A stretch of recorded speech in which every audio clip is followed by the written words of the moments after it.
नमस्कार, मैं अभिषेक कुमार आप सभी का स्वागत करता हूं फोकस स्टडी विद अभी में। तो झारखंड के जितने भी स्टूडेंट हैं जेपीएससी की तैयारी कर रहे हो, चाहे झारखंड जेएसएससी यानी सीजीएल सचिवालय, झारखंड पुलिस दरोगा, जो फ्यूचर में वैकेंसी आएगी, कब आएगी पता नहीं, बट फिर भी सीएनटी एक्ट, एसपीटी एक्ट यानी कि झारखंड के जमीन संबंधी जो कानून का जो एक्ट है, जो काफ़ी कॉम्प्लिकेटेड बताया जाता है, बट अगर एक बार इनको समझ लिया जाए तो आपकी चीज़ें कितनी आसान हो जाती है, आपको फिर से समझ में आ जाएगी सारी बातें। तो सबसे पहले हम बात कर ले, जो जेपीएससी में 5 क्वेश्चन सीएनटी एक्ट से आएंगे, एसपीटी एक्ट से 5 क्वेश्चन आएंगे, और अदर एक्ट जो है, ठीक है, अदर एक्ट को अभी छोड़िए, ठीक है, 2 क्वेश्चन आएंगे, उसको भी, इसमें बहुत सारे एक्ट है, 6-7 एक्ट है, अदर एक्ट है, बहुत ईजी है, तो मतलब उसमें बस आपको फैक्ट याद करना, ठीक है। अगर इतना आपने कर लिया, सीएनटी एक्ट से 5 क्वेश्चन और एसपीटी एक्ट 271 धारा है भाई यहाँ पे, तो आपको पूरा धाराएं भी पढ़नी नहीं है, कैसे क्या पढ़नी है, आप इस सीरीज को कंटिन्यू कीजिएगा। और 12 क्वेश्चन यानी कि 24 मार्क्स, ठीक है, आपके सिलेक्शन के लिए, याद रखिएगा, आपके सिलेक्शन के लिए ये जो टॉपिक है बहुत ही मायने रखेगा। और इस 12 से मैं आपको गारंटी करता हूं कि 10 क्वेश्चन आपके हमारे इस नोट से, इस वीडियो सीरीज से कंप्लीट कर दिए जाएंगे, 10 क्वेश्चन। और जिसने बहुत अधिक मेहनत करके कुछ अच्छी किताबों के क्वेश्चन लगा डालेंगे तो वो 12 के 12 सवालों को भी कंप्लीट यानी कि उसको फाइट कर सकते हैं 12 के 12 क्वेश्चन में, ये हम आपको वादा देते हैं, ठीक है।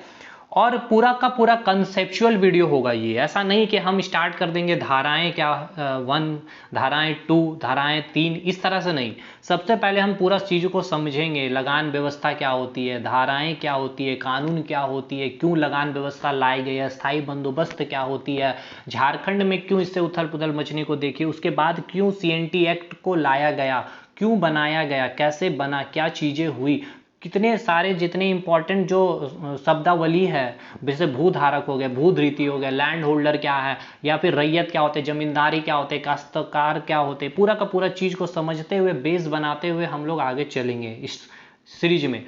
तो आपका सपोर्ट काफ़ी मायने रखता है। और इस वीडियो को देखने के बाद अंत तक जो लोग भी इस वीडियो को देखेंगे, हमें कमेंट करके बताइए किसने पूरा वीडियो देखा है, और इस वीडियो को देखने के बाद काफ़ी चीज़ें आपको क्लैरिटी आई है, तो आप हमें वीडियो के माध्यम से बताइएगा। और अगले पार्ट के लिए भी आप अपना रुझान हमें इस वीडियो के कमेंट सेक्शन में कमेंट कीजिएगा। उसके बाद झारखंड का इतिहास, जो आपके 8 सवाल आपके आने वाले हैं, हमने कंप्लीट कराए हैं 8 घंटे में, पूरा का पूरा प्राचीन इतिहास झारखंड का, झारखंड का मध्यकालीन और आधुनिक, कम से कम 218 स्टूडेंट आज मिला करके हो गए हैं जो हमारे पेड नोट से जुड़े हुए हैं, और जिन्होंने परचेज भी कर रखा पेपर 1 के लिए भी, पेपर 2 के लिए भी, और बहुत जल्द झारखंड का भूगोल का भी कंप्लीट पैकेज आने वाला है सीएनटी एक्ट, एसपीटी एक्ट के बाद, ठीक है। तो उनको पता है कैसे क्या क्या उनको लाभदायक मिल रहे हैं। तो आप हमारे साथ अगर जुड़ना चाहते हैं, व्हाट्सअप कर सकते हैं हमारे इस नंबर पर, ठीक है, इस नंबर पर आप व्हाट्सअप करिएगा 7909004902, ठीक है। तो ये रहा बात, और आज की क्लासेस हम लोग स्टार्ट करेंगे, लेकिन उस वीडियो को देखिए जो झारखंड के इतिहास का लिंक आपको डिस्क्रिप्शन में मिल जाएगा। बाकी आज की क्लासेस अब हम लोग स्टार्ट करते हैं, 3 मिनट आपका समय लिएगा, बट बहुत ही अच्छी कंसेप्ट के साथ आज हम लोग छोटा नागपुर काश्तकारी अधिनियम को खत्म करेंगे। पूरा नहीं, पार्ट वाइज पार्ट खत्म करेंगे। आज कम से कम मान कर चलिए 1 घंटे का लेक्चर कंप्लीट बनेगा ही, पूरा बेस बनाने में काफ़ी टाइम लगेगा मुझे, और बहुत सारे टर्मिनोलॉजी को समझाने में भी टाइम लगेगा। तो चलिए स्टार्ट करते हैं। सीएनटी एक्ट 1908, छोटा नागपुर काश्तकारी अधिनियम।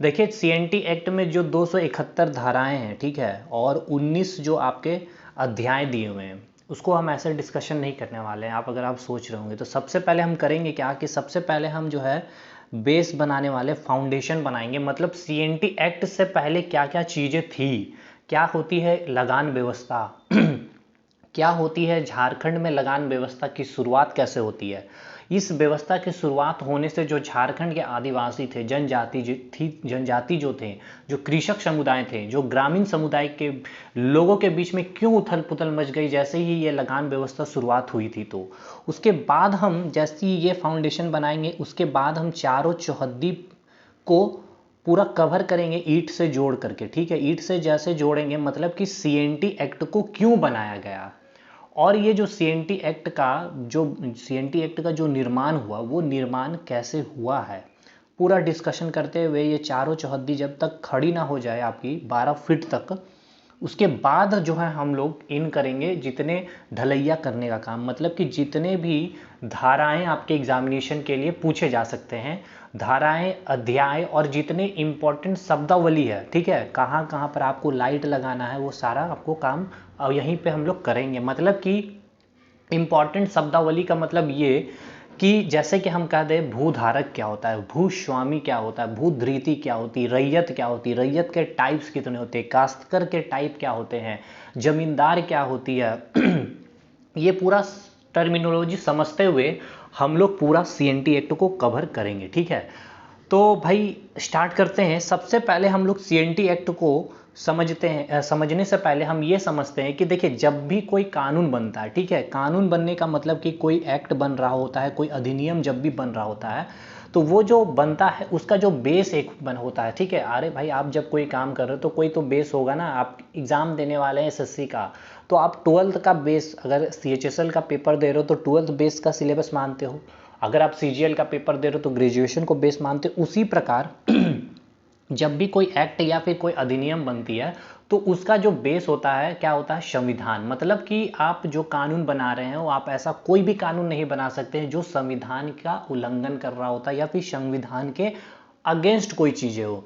और संविधान क्या होता है, आप सभी को पता है कि एक लीगल डॉक्यूमेंट है जिसमें क्या होता है, बेसिक नियम लिखे हुए होते हैं, ठीक है, संविधान में।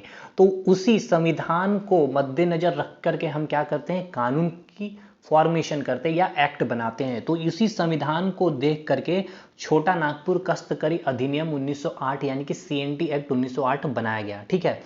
अब देखिए धारा 271 धारा, इसको ऐसे मत कीजिए। सबसे पहले समझिए धारा होती क्या है भाई, कानून क्या होती है। तो आपने समझ लिया कि कानून जो बना, ये छोटा नागपुर काश्तकारी अधिनियम जो बना, इस किसके बेसिस पे बना, संविधान के। यानी कि संविधान में जो भी बातें लिखी गई है, संविधान क्या है, एक लीगल डॉक्यूमेंट है जिसमें सारे नियम का व्याख्यान किया गया है, सारे नियम लिखे गए हैं। और उसके बाद जो सीएनटी एक्ट बना है, जो भी चीजें बनी है, वो जो बेस रखा गया था संविधान को, कि संविधान में जो बातें, उसमें से कोई भी बातों का कोई उल्लंघन ना किया गया हो।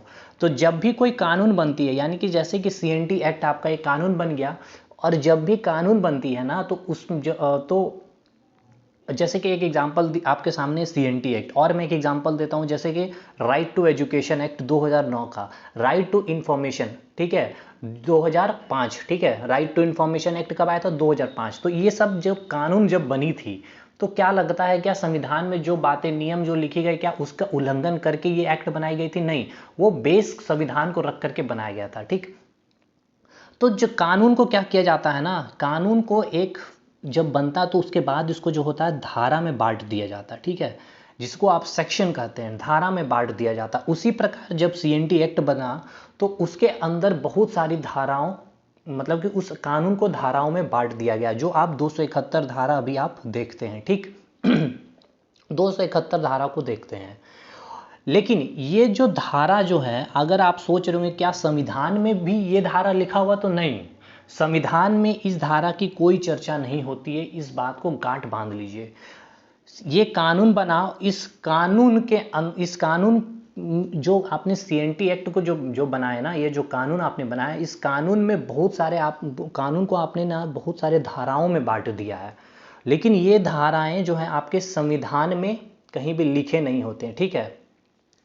तो अब मैं आपको बताता हूं और भी अच्छे से कि जो सीएनटी एक्ट बना है, ये संविधान को बेस मान करके बना है। उसी प्रकार राइट टू एजुकेशन, शिक्षा का अधिकार, जो 2009 में बना, उसी प्रकार राइट टू इंफॉर्मेशन एक्ट 2005 बनी है। तो जितनी भी कानून बनी होती है ना, इसकी अपनी एक अलग सी बुकलेट होती है, ठीक है मेरे भाई, बुकलेट होती है। मतलब सीएनटी एक्ट का अपना एक बुकलेट हो गया।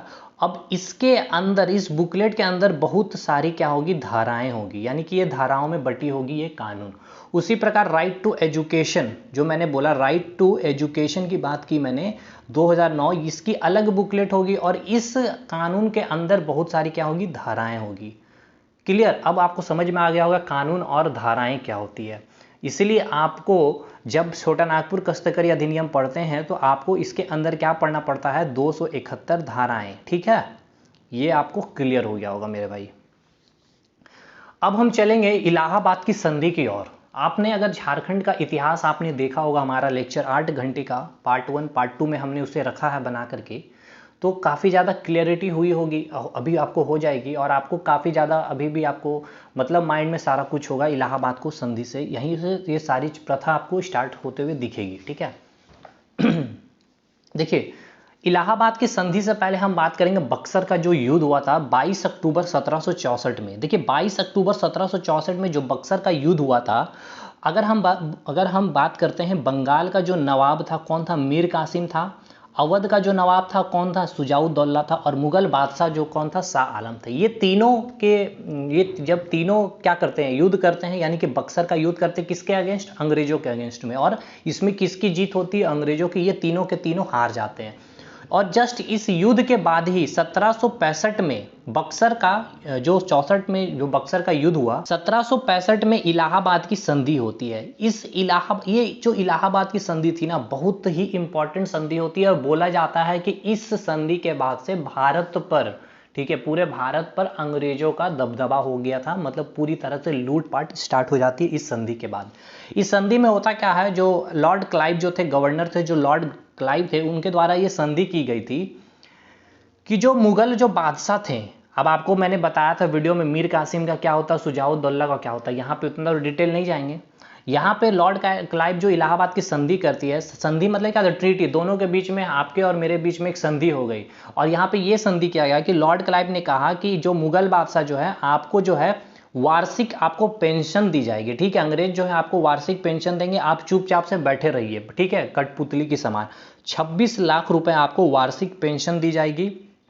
बदले में ईस्ट इंडिया कंपनी क्या कर रही थी, जो आपका बंगाल है, ठीक है, पूरा बंगाल का एरिया, उसके बाद आपका जो बिहार का जो एरिया है, और उसके बाद जो उड़ीसा का एरिया है, यही बिहार आपका झारखंड भी है, यहीं पे आपको समझ के चलना है। ये पूरा तीनों का तीनों क्षेत्र में जो है आपका जो सत्ता पूरा ईस्ट इंडिया कंपनी को मिल जाता है। और इसमें क्या इनको पावर राइट मिल जाता है कि जो भी दीवानी वसूली करनी है, लगान जो यानी कि टैक्स जो सारा का सारा जो वसूल जो करना है, किनके पास आ जाता है, अंग्रेजों यानी कि ईस्ट इंडिया कंपनी के पास आ जाती है। कब, यही इलाहाबाद की संधि के बाद। अब समझिए ये क्यों इंपॉर्टेंट है, इसको मैं क्यों बताना चाहता हूं। अब 1765 में इलाहाबाद की संधि हुई, और 1765 में ही क्या, इलाहाबाद की संधि में क्या हो गई थी कि बंगाल, बिहार और उड़ीसा की जो सत्ता की जो दीवानी प्राप्त करने का राइट किसके पास आ गया था, ईस्ट इंडिया कंपनी के पास आ गया था, ठीक है। अब ये अंग्रेज क्या कर रहे थे कि पूरा बंगाल के कई सारे क्षेत्र में, ठीक है, बिहार के कई सारे क्षेत्र में और उड़ीसा के कई सारे क्षेत्रों में जा करके अब क्या करेंगे, लगान की वसूली करेंगे। अब ये कोई बिहार, बंगाल, उड़ीसा और यही बिहार जो झारखंड कोई छोटा सा क्षेत्र नहीं है जो इतनी आसानी से ये लोग वसूली भी कर लेंगे, ठीक है।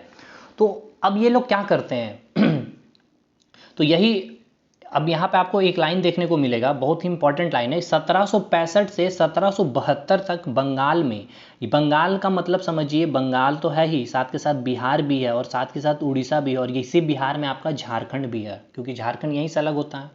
1765 से 1772 तक बंगाल में क्या हुआ था, द्वैध शासन प्रणाली की शुरुआत की गई थी। इसी इलाहाबाद की संधि के बाद आपकी द्वैध शासन प्रणाली की शुरुआत की गई थी। ये सब पेपर 1 में आप जब जेपीएससी का पेपर देंगे ना, हिस्ट्री से सवाल बनेंगे ठीक है। इन 7 साल में बुरी तरह से, यही जो 7 साल होता है ना, देखिए द्वैध शासन प्रणाली क्या होता है, थोड़ा सा संक्षिप्त में हम आपको बताएंगे, वहां पे हमने डिटेल में बताया है। द्वैध शासन प्रणाली मतलब क्या है कि देखिए, जो 2 पार्ट में इनको बांट दिया है शासन करने का। एक तो प्रशासन का जो काम है, प्रशासन का काम मतलब कि जो गांव है या जो क्षेत्र है, जो एरिया है, वहां पर रोड का निर्माण करना, साफ सफाई को देखना, वहां पर पूरा का तो पूरा लॉ मेंटेनेंस करना, ये सारा का सारा काम कर क्या, ये सारा का सारा जो काम करने का पावर था, ये अंग्रेज क्या किए, वहां के जो क्षेत्र के जो राजा थे या फिर बोले तो वहां के जो नवाब थे उनको दे दिया, उनसे काम करवा देते थे। और दूसरा जो वित्तीय यानी कि जो पैसे वसूली करने का जो सेक्टर था, ठीक है, जो वित्तीय प्रधान जो थे वो कौन बन गए थे, ये ईस्ट इंडिया कंपनी। मतलब कि जो पैसा वसूल सारा पैसा जो वसूल करना वो ईस्ट इंडिया कंपनी करेंगे, और प्रशासन का जो काम करेगा वो वहाँ का नवाब करेगा। अब ये प्रशासन का नवाब जो काम करने के लिए इसको क्या चाहिए, पैसा चाहिए। अब ये पैसा कौन देगा, ईस्ट इंडिया कंपनी। जितना दे दिया उतने में ही आप काम कीजिए, आप 1 रुपया इधर उधर कर भी नहीं सकते। तो यही हो गया द्वैध शासन प्रणाली, मतलब कि दोहरी तरफ से, मतलब दोहरी मार, यानी कि 2 तरफ से लूटना। ठीक है, एक तो आप काम भी करवा रहे हो, पैसा भी नहीं दे रहे हो, फिर भी आप उनसे काम करवा रहे हो, और दूसरा जितना भी पैसा वसूली करने का काम है वो आप खुद कर रहे हो। यही होता है द्वैध शासन प्रणाली। और यही जो 7 साल जो होता है ना, इस 7 साल में ये बंगाल को इतना लूटते हैं, जो सोनार बंगला के नाम से उनको इतना गरीब कर दिया जाता है, बंगाल को लूट लूट कर। और वो सारे पैसे को क्या करते हैं, ये ईस्ट इंडिया कंपनी ब्रिटेन में सारे धन को वो वापस वहां पे भेज देते हैं। ठीक है, तो ये आपको कंसेप्ट समझ आ गया था। और इसी 1765 से 72 के बीच में आपका 1769 में अंग्रेज क्या करेगा, झारखंड में भी इन कर जाएगा। ठीक है, झारखंड यानी कि बिहार में इन कर गया। अभी बिहार कंसेप्ट आपको याद रखना, झारखंड तो था नहीं उस समय, तो वही झारखंड यानी कि छोटा नागपुर सेक्टर में वो इन करेगा और लगान की वसूली करना स्टार्ट करेगा। कैसे करेगा उसको भी आगे देखते हैं। अब इनका जो मोटिव क्या हुआ था, यहाँ पे 1765 में जो इलाहाबाद की संधि हुई थी, तो इनको क्या हो गया था, राइट मिल गया था बिहार, बंगाल, उड़ीसा यानी कि झारखंड भी, वहां से क्या था, इनको सत्ता प्राप्त, दीवानी यानी कि जो लगान वसूल करने का पावर इनको मिल गया था। तो ये क्या करते हैं, वारेन हेस्टिंग्स जो थे गवर्नर, उन्होंने पंचसाला बंदोबस्त की शुरुआत की। ठीक है, समझिएगा, पंच अस्थायी बंदोबस्त आपने बहुत सुना है, परमानेंट सेटलमेंट, इससे पहले भी कुछ बंदोबस्त स्टार्ट की गई थी। पंचसाला बंदोबस्त, ये क्या बंदोबस्त होती है इसको समझिएगा ध्यान से। वारेन हेस्टिंग्स आए, देखें कि भाई अब देखिए इतना बड़ा बंगाल मतलब उस बंगाल में बिहार भी है, झारखंड भी है, उड़ीसा भी है। अब इतने क्षेत्र में जो कर की वसूली करनी है, कर की वसूली कैसे करेंगे, देखिए अब इतने पूरे क्षेत्र में जो किसान है, जो आदिवासी है, जो जनजाति है, जो ग्रामीण समुदाय जो जमीन पर खेती कर रहे हैं, उस खेती पर जो कर रहे हैं उनसे क्या करना है, वहां पर जा करके उनको बताना है कि आप यहाँ पे जो खेती कर रहे हैं, उनके जितने जमीन है, जितना क्षेत्र है, उसके अकॉर्डिंग वहां पे उनको लगान फिक्स कर दिया जा रहा था। ठीक है, कि आपको इतना लगान पे करना है। अब ये काम इतना आसान नहीं था कि ईस्ट इंडिया कंपनी खुद से करती, तो इसके लिए इन्होंने क्या किया, वारेन हेस्टिंग्स के द्वारा पंचसाला बंदोबस्त की शुरुआत की गई। इस पंचसाला जो बंदोबस्त के तहत जो है अधिक बोली लगाने वाले व्यक्ति को लगान वसूल करने का वार्षिक अधिकार दिया जाता था। मतलब समझिए इसका मतलब क्या है, यहीं से जो है पंचसाला बंदोबस्त से ही आपको जमींदारी व्यवस्था स्टार्ट होगी। ठीक है, जमींदार व्यवस्था बोल लो या फिर जमींदारी प्रथा आप बोल सकते हो, स्टार्ट होती है यहीं से। समझाएंगे पूरा जमींदारी क्या होता है, जमींदार क्या होता है। देखिए पंचसाला बंदोबस्त पहले समझिए। ये पंचसाला जो बंदोबस्त है बंगाल के किसी भी क्षेत्र में लागू किया जाता था। बंगाल के किसी भी क्षेत्र का मतलब कि बंगाल हो सकता है, बिहार हो सकता है, बिहार में ही झारखंड भी है और आपका उड़ीसा भी है। तो ये बंदोबस्त जो है बंगाल के किसी भी क्षेत्र में लागू किया जाता था और किसी भी क्षेत्र की बोली लगाई जाती थी। जैसे कि हम एक एग्जाम्पल दे रहे हैं, पंचसाला बंदोबस्त को झारखंड के छोटा नागपुर में बोलूंगा, झारखंड नहीं कहूंगा, छोटा नागपुर में क्या किया गया, बोली लगाई गई। ठीक है, बोली लगाई जाती थी और जो सबसे सर्वाधिक बोली लगाया करते थे, स्टार्ट सुबह से होता था और सूर्यास्त के होने तक। ठीक है, सूर्य अस्त होने के मतलब जब सूर्य अस्त हो रहा होता उस समय तक जो सबसे अधिक बोली लगाते थे उनको वो क्षेत्र दे दिया जाता था लगान वसूल करने के लिए, कि आप वहां से लगान वसूल करिए। इस छोटा नागपुर से पूरे एरिया में आपको पावर दे दिया है, वहां के जमीन से जो भी लगान की वसूली हो रही है आप वसूल करके आप हमें ईस्ट इंडिया कंपनी को पे आउट करिए। ठीक है, अब समझिए ये जो लगान वसूली करने का जो अधिकार प्राप्त हुआ जो छोटा नागपुर का, यही जो बंदा हो गया जमींदार कहलाया। अब ये जो जमींदार का जो चयन होता था वो स्थानीय वहीं उसी छोटा नागपुर के ही कोई एक राजा महाराजा हो गए जो बड़े पद पे हैं, उनको वही क्या करेंगे, बोली लगाएंगे, तो उनको ये पावर मिल गया। ठीक है, तो हम अभी बात कर रहे हैं, ये आप भी आइए, ये लाइन क्लियर है, यहाँ तक क्लियर होगा। तो इसी पंचसाला बंदोबस्त के तहत तो छोटा नागपुर के महाराजा जो थे दर्पनाथ शाह को, आप समझिए एक तरह से कि दर्पनाथ शाह को पावर मिल गया था कि मैं फिर बोल सकते हैं वो अंग्रेजों के सामने नतमस्तक हो गए थे। छोटा नागपुर से कर को वसूल करेंगे, 12,000 रुपया सालाना वो देना स्वीकार कर लिए थे। कि मतलब छोटा नागपुर में जो ग्रामीण समुदाय या कृषक समुदाय जो खेती करेंगे उनसे 12,000 रुपये सालाना कर की वसूली करेंगे और ये क्या करेंगे, जमींदार ईस्ट इंडिया कंपनी को देंगे। ठीक है, अब समझिए जमींदार क्या होता है। देखिए जमींदार का मतलब यही हुआ कि ये कोई ए आदमी है, ठीक है, इसका अपना ये पूरा जमीन है। इसने क्या किया, ये अपने जमीन पर खुद खेती नहीं कर रहा, खुद कोई फसल नहीं उगा रहा। इसने बी वाले बंदे को क्या कहा, कुछ समय के लिए आपको हम ये जमीन देते हैं और आप जो है इस पर क्या करिए, खेती कीजिए, और इसके बदले आप जो है मतलब ये ए जो है बंदा, इसके ऊपर कुछ लगान, कुछ फिक्स कर देगा कि आप इतना लगान हमको पे आउट करिएगा, ठीक है, इसके बदले। और उसके बाद कुछ साल तक इसे काम कराता था, फिर कुछ दूसरे बंदे को ये जमीन देता, तो उनसे खेती करवा करके फिर कर की वसूली ये करता था। तो ये जो ए वाला जो बंदा हो गया जमींदार हो गया। आपको समझ में आ गया हो कि जमींदार कौन हो गया, ये ए वाला बंदा जो हो गया जमींदार। उसी प्रकार ये जो छोटा नागपुर जो पूरा जमीन वाला एरिया, या पूरा छोटा नागपुर का एरिया है, यहाँ पे जो कृषक समुदाय है बी और सी है, जो जनजाति आदिवासी, इससे क्या कर रहे थे, जो खेती कर रहे थे, इसके बदले ये क्या कर रहा था, ए यानी कि ये जो जमींदार था क्या कर रहा था, कर की वसूली कर रहा था। और ए जो ये कर को क्या कर रहा था, ईस्ट इंडिया कंपनी को पे कर रहा था। और ये ईस्ट इंडिया कंपनी इस पैसे को क्या कर रही थी, ब्रिटेन भेज रही थी। ठीक है, ये क्लियर है। तो यही जो है लूटपाट की व्यवस्था, या बोले तो जमींदारी व्यवस्था यहाँ से शुरुआत हो गई थी यहाँ से। ठीक है, अब इसके आगे हम बढ़ेंगे थोड़ा सा। तो बंगाल का जो गवर्नर था, अब देखिए ये पंचसाला बंदोबस्त की जो खासियत थी, ये हर साल बोली लगाई जाती थी। ये जो था ना 12,000 सालाना जो था, ये पंचसाला हर साल बंदोबस्त की जाती थी कि हर साल उस क्षेत्र की बोली लगाई जाती थी। लेकिन बंगाल का गवर्नर एक आएगा लॉर्ड कॉर्नवालिस, उसने पंचसाला व्यवस्था को क्या किया, परमानेंट कर दिया। मतलब कि 1 वर्ष से इसको क्या कर दिया, 10 साल तक अब जो है आप वहां पे कर की वसूली करेंगे, और यही परमानेंट सेटलमेंट कहलाता है। इसी को हम क्या कहते हैं, स्थायी बंदोबस्त कहते हैं। और यही परमानेंट सेटलमेंट जो है स्थायी बंदोबस्त कहलाया। ये व्यवस्था पूरा बंगाल, बिहार यानी कि झारखंड भी, उड़ीसा, वाराणसी और उसके बाद गाजीपुर, असम, कर्नाटक पर लागू किया गया था। ठीक है, ये पूरा का पूरा स्थायी बंदोबस्त व्यवस्था। देश के कुल भाग में अगर बात करें तो 19 से 20% पर यह जमींदारी प्रथा लागू कर दी गई थी। ठीक है, 19 से 20% पे यह जमींदारी व्यवस्था लागू कर दी गई थी। अब देखिए आपको जमींदारी व्यवस्था भी समझ में, सॉरी, स्थायी बंदोबस्त समझ में आ गई है, जमींदारी व्यवस्था भी समझ में आ गई है, किस तरह से लगान वसूल करने का सिस्टम यहाँ पे इन करता है, और कैसे शुरुआत हुई, और झारखंड में कैसे शुरुआत हुई, ये भी आपको समझ में आ गई। अब हम देखेंगे कि झारखंड के जो आदिवासी लोगों के बीच में क्या यहाँ पे प्रतिक्रिया आपको देखने को मिलेगी इसके बाद।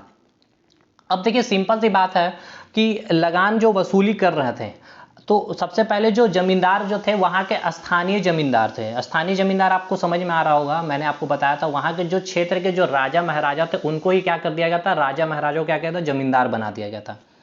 अंग्रेज शासक जो थे एवं स्थानीय जो राजा थे, ठीक है, अधिक कर वसूली करने के लिए, देखिए हुआ क्या, सबसे पहले समझिए जो स्थानीय जमींदार जो थे, स्थानीय जमींदार ने क्या किया, कर वसूली करने के लिए पूरा छोटा नागपुर क्षेत्र है। अब इस छोटा नागपुर क्षेत्र को समझिएगा पूरा, ठीक है, छोटा नागपुर का क्षेत्र है। अब ये पूरा क्षेत्र में जो जमीन है, क्या वहां पे खेती करना पॉसिबल है, नहीं, क्योंकि कई सारा ऐसा क्षेत्र होगा जो क्या होगा, जंगल होगा, और बहुत सारा ऐसा भूमि होगा जहां पे खेती करना काफी आसान होगी, पूरी फ्लैट होगी जमीन। ठीक, तो ये पूरा जो एरिया है छोटा नागपुर का, तो कुछ एरिया जो है आपके जंगल है और कुछ एरिया क्या है, पूरा फ्लैट है जहां पर खेती करना आसान था। तो जो ये जो एरिया आपको जंगल वाला जो एरिया दिख रहा है, यहाँ पे समझिएगा बहुत इंपॉर्टेंट कंसेप्ट हम आपको देने वाले हैं। एक आपको शब्दावली मिलेगा खूंट कट्टी, ठीक है, खूंट कट्टी, और एक मिलेगा आपको भुइंयर, ठीक है, भुइंहर, ठीक है, भुइंहर व्यवस्था, और एक मिलेगा खूंट कट्टी व्यवस्था, या फिर सुनने को मिलेगा मुंडारी खूंट कट्टी व्यवस्था, समझिएगा। ठीक, ये जो छोटा नागपुर का एरिया है, हम इतना मान के चल रहे कि ये जो एरिया है पूरा जंगल वाला एरिया है, और इधर जो है जमीन जहां पर खेती करना काफी आसान है। तो अब कई सारे ऐसे समुदाय के लोग आए, इस जंगल वाले एरिया को क्या किया, इतना सा एरिया को साफ कर दिया, पूरे जंगल को खुद से परिश्रम करके पूरे जंगल को साफ करके उन्हें को क्या किया, उनको जमीन को जोता, और उसको क्या किया, फर्दर खेती योग्य भूमि बना दिया। और उसके बाद देखिए खेती योग्य भूमि बनाकर उस पर क्या करने लगे, ये लोग खेती करना स्टार्ट कर दिए। अब एक जंगल, एक बंजर भूमि को इन्होंने पूरा क्या किया, खेती योग्य भूमि बना दिया। तो ये बहुत पुराने समय की बात है, जो जो वहाँ के समुदाय लोगों ने किए हैं, तो अब ऑटोमेटिक है जो इस जमीन को साफ किया है, अब जो खेती कर रहा कई वर्षों कई सालों से, अब ऑटोमेटिक ये जो जमीन पर उस समुदाय का पूरा हक हो जाएगा। उसी प्रकार इधर का एरिया को भी, जंगल को कुछ समुदाय आए और उसको साफ किए और वहाँ पे उसको खेती योग्य बनाए और वहाँ पे खेती करने लगे। तो यही व्यवस्था जो होती है आपको खूंट कट्टी व्यवस्था होती है, और यही व्यवस्था भूइहर व्यवस्था भी होता है, भूइहर व्यवस्था भी होता है। अब इसके बीच थोड़ा सा डिफरेंस समझिएगा, हम डिफरेंस को समझाने को कोशिश कर रहे हैं। यहाँ पर आपको नाम सुनने को मिलेगा मुंडारी, ठीक है, मुंडारी खूंट कट्टी, यानी कि जहां पर एक समुदाय आएगा केवल और केवल मुंडा का समुदाय, ये पूरा समुदाय में आया कोई ए बंदा जो मुंडा जनजाति का है, इसने पूरा, अब इसका भाई सिंपल सा बेटा होगा, चाचा भाई वगैरह होगा ही कम से कम, मिल करके जंगल को पूरा साफ के खेती योग्य भूमि बनाए। अब यहाँ पे खेती करने लगे, यहीं पे बसर करने लगे। अब इनसे एक ए है, ए से इसका एक बेटा हुआ, इसका 3 बेटा हो गया मान लेते हैं, इसका शादी हुआ तो इसका फिर से बेटा हुआ, इसका बेटा हुआ, इसका बेटा हुआ, इससे इसका बेटा हुआ, 3 4 5, इस तरह एक पूरा एक यहाँ पे वंशज, मुंडा का एक वंशज बस गया। तो ये पूरा मुंडारी खूंट कट्टी, यानी कि ये खूंट कट्टी, यानी कि खूंट मतलब होता परिवार, समुदाय, ठीक है, वंश बोल सकते हो। तो यहाँ मुंडा का मुंडारी खूंट कट्टी मतलब समझ जाना आपको कि वैसा एरिया जो कभी जंगल हुआ करता था उसको मुंडाओं ने आकर के साफ किया, उस बंजर भूमि को खेती योग्य भूमि बनाया और वहां पे उसको खेती किया, और इस प्रकार सिंपल सी बात है वो पूरा जमीन किसका हो जाएगा, मुंडाओं का हो जाएगा। और भूइंटर में कोई स्पेसिफाई नहीं किया था कि वो मुंडा है, वहां पे हो भी हो सकता था, भूमिज भी हो सकता था, जितने जनजाति आप झारखंड में देखते हो। तो यही दो आपको टर्मिनोलॉजी मुझे समझाना था। तो देखिए जो स्थानीय जमींदार जो नियुक्त किए थे, तो ये स्थानीय जमीन, देखिए सिंपल सी बात है, स्थानीय मतलब कि वो झारखंड छोटा नागपुर से थे, अब हम ही हैं यहाँ पे, तो हम सिंपल तो थोड़ा सा तो अपना मतलब अपने फैमिली, अगर हम अपने घर में बात कर ले और बगल वाले तो किस में ज्यादा थोड़ा सा प्यार दिखाएंगे, घर वालों के। उसी प्रकार ये स्थानीय जमींदार ये खूंट कट्टी, ठीक है, मुंडारी खूंट कट्टी और भूइंटर से क्या करते थे, लगान वसूल नहीं करते थे, क्योंकि ये जानते थे एक तो ये जंगल कभी हुआ करता था, उस जंगल को इन्होंने साफ किया, एक बंजर भूमि, उतनी उत्पादकता भी नहीं है इस जमीन की, और उसके बदले हम इनसे क्या लगान ले। तो ये जो स्थानीय जमींदार थे इनसे लगान की वसूली नहीं करते थे। तो इस ये बात धीरे धीरे फिर क्या हुई ना, बहुत दिनों के बाद अंग्रेज तक पहुंची, और जो कर की वसूली जो हो रही थी बहुत ही कम हो रही थी। इसके लिए क्या किया अंग्रेज शासक ने, जो स्थानीय वहां और स्थानीय जो राजा थे मिलकर कर की अधिक वसूली के लिए इस क्षेत्र में बाहर से लोगों को, यानी कि बाहर से जमींदार, बाहर से लोगों को बुलाएं, और जो छोटा नागपुर का क्षेत्र को क्या किया, उसको दिया, यानी कि उनको पट्टा दे दिया, आपको जमीन का पट्टा देना शुरू किया। अब ये पट्टा को समझ लीजिए, पट्टा क्या होता है, यानी कि पट्टा देना मतलब क्या होता है, एक रिटन डॉक्यूमेंट दे देना, ठीक है, रिटन डॉक्यूमेंट दे देना। यानी कि पट्टा का मतलब होता है भूमि का अधिकार पत्र, यानी कि रिटन डॉक्यूमेंट दे दिया गया कि भूमि के उपयोग के लिए मालिक से रैयत को अधिकार पत्र दिया जाए। रैयत क्या होता है समझाएंगे हम आपको, यानी कि अभी समझिए लीजिए रैयत क्या होता है। देखिए मालिक हो गया आपका, क्या हो गया, ईस्ट इंडिया कंपनी हो गया, हम आपको एक एग्जांपल दे रहे हैं, एग्जांपल है ईस्ट इंडिया कंपनी के पास जो जमीन था छोटा नागपुर एरिया, इसने बी को दे दिया, तो ये जो हो गया मालिक हो गया, और बी हो गया रैयत, जो क्या कर रहा है, इसका जमीन तो नहीं है, इसको इसने जमीन पर दे दिया, इसको इसने जमीन पे जमीन दिया है इसने इसको, और इसके बदले इस क्या करेगा, इस पे क्या करेगा, खेती करेगा, या फिर खुद खेती करवाएगा किसी से, और उसके बदले ये क्या करेगा, टैक्स पे ईस्ट इंडिया कंपनी को करेगा, यही होता है रैयत। तो देखिए मालिक से रैयत को अधिकार पत्र दिया जाता है, ठीक है, यानी कि ईस्ट इंडिया कंपनी आपको एक को क्या किया, एक अधिकार पत्र देगा, रिटन डॉक्यूमेंट देगा, जिसमें लिखा हुआ रहेगा, इस अधिकार में सारी शर्तें लिखी हुई रहेगी, कि दोनों का डिटेल लिखा हुआ रहेगा, किस काम के लिए जमीन दिया जा रहा है, पूरे जमीन का डिटेल, सारी शर्त। और यदि रैयत का मालिक, यदि ये जो रैयत है यानी ये जो बंदा है, अगर कोई जो मतलब बात यहाँ पे ईस्ट इंडिया कंपनी ने बताई है ऐसा काम करना, अगर उसके अगेंस्ट कोई काम करेगा तो आपसे इससे क्या करेगा, ये जमीन को छीन भी सकता है। ये सारी बातें इस डॉक्यूमेंट में लिखी हुई होती है, तो इसी को हम कहते हैं पट्टा, ठीक है। तो आपको समझ में आ गया। तो वही चीज क्या किया, अधिक कर वसूली करने के लिए, कर की वसूली कम हो रही थी, क्यों, क्योंकि आपने देखा जो स्थानीय जमींदार से खूंट कट्टी भूइंटर से क्या कर रहे थे, लगान की वसूली नहीं कर रहे थे, तो इसने क्या किया, बाहर से लोगों को बुलाया और उनको जमींदार बनाया, और उनको क्या किया, जमीन का पट्टा दे दिया। और यहीं से फिर आप देख रहे हैं कि पूरी की पूरी जमींदारी व्यवस्था, जागीरदारी व्यवस्था बोल सकते हो, ठीक है, यहां से उसकी शुरुआत होती है। तो इतना आपको समझ में आ गया है कि जो भारत में सबसे पहले हमने आपको समझाया इलाहाबाद की संधि से किस प्रकार बंगाल, बिहार, उड़ीसा, झारखंड में लगान की व्यवस्था शुरुआत हुई, और किस प्रकार फिर से झारखंड में वे लोग इन किए, पंचशाला व्यवस्था क्या होता है, स्थायी बंदोबस्त क्या होता है, और उसके बाद जो कर की वसूली करने के लिए इन्होंने क्या किया, जमींदारों की नियुक्ति की। और यहीं से आपके जो अंग्रेजों के समय से ही जमींदारी व्यवस्था स्टार्ट होती है और भारत के आज़ाद होते होते 1947 तक ये व्यवस्था चलती है, उसके बाद ये समाप्त होती है। ठीक है, तो बाहर से जो लोग को बुलाया गया था, जिनको ठेकेदार या जमींदार या साहूकार बनाया गया था, जिनको जमीन के पट्टा मिलने के बाद अब ये क्या करेंगे, सिंपल सी बात है, अधिक से अधिक कर वसूली करेंगे। अब ये जो वो लोग थे खूंट कट्टी वाले लोग थे, यानी कि मुंडारी खूंट कट्टी समुदाय के लोग, भूइया समुदाय के लोग, उनसे क्या करने लगे, ये लोग कर की वसूली करने लगे और बदले में इन्होंने लगान की वृद्धि भी कर दी थी। ठीक है, कि आपको इतना लगान तो पे करना है, लेकिन अब जो है आपके लगान में क्या कर दी गई है, वृद्धि कर दी गई है।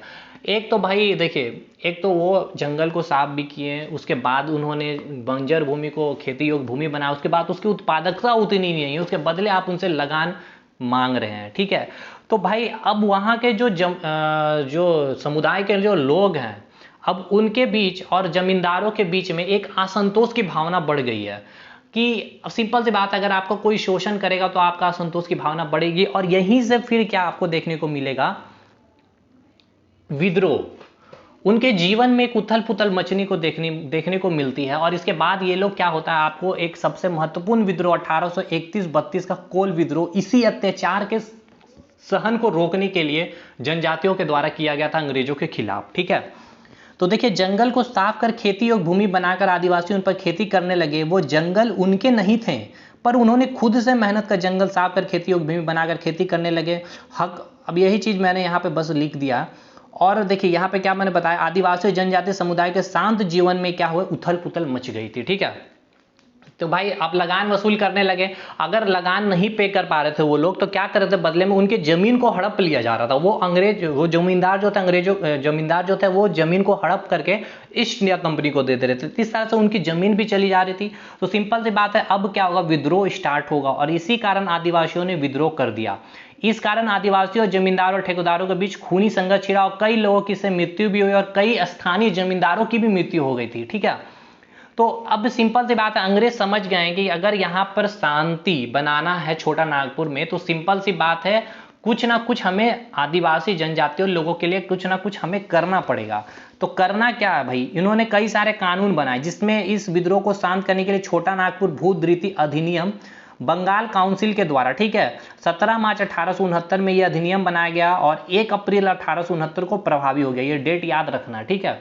ये कुछ क्या है, ये नियम में क्या था कि जो खुंड कट्टी, जो भूइहारी जो लोग हैं, व्यवस्था के जो लोग हैं, उसके जो जमीन है, उनको क्या क्या उनके जमीन का एक रजिस्टर तैयार किया गया, दोनों का, ठीक है। इस व्यवस्था के लोगों का एक रजिस्टर तैयार किया गया, वहां पे बनाया गया कि अच्छा इनका जमीन है, तो इनके जमीन से क्या किया जाएगा, लगान की वसूली नहीं की जाएगी। अगर ये लगान नहीं पे कर पा रहे तो इनकी जमीन को नहीं हड़पा जाएगा। तो यही एक्ट, यही कानून बनाया गया था, छोटा नागपुर भूधृति अधिनियम। भूधृति क्या होता है, परेशान मत हुई, समझाएंगे हम इसको।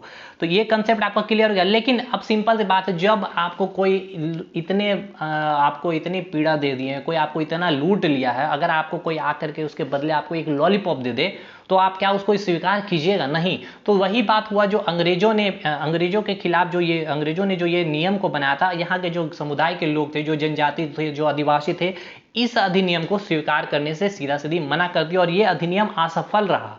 और उसी प्रकार फिर से यहाँ पे विद्रोह और अशांति की भावना छोटा नागपुर में बनी रही। तो वही यहाँ पे मैंने लिखा है कि लेकिन यह एक्ट सफल नहीं हो सका। कुछ समय तक आदिवासी शांत रहे, फिर ये विद्रोह शुरू करने लगे।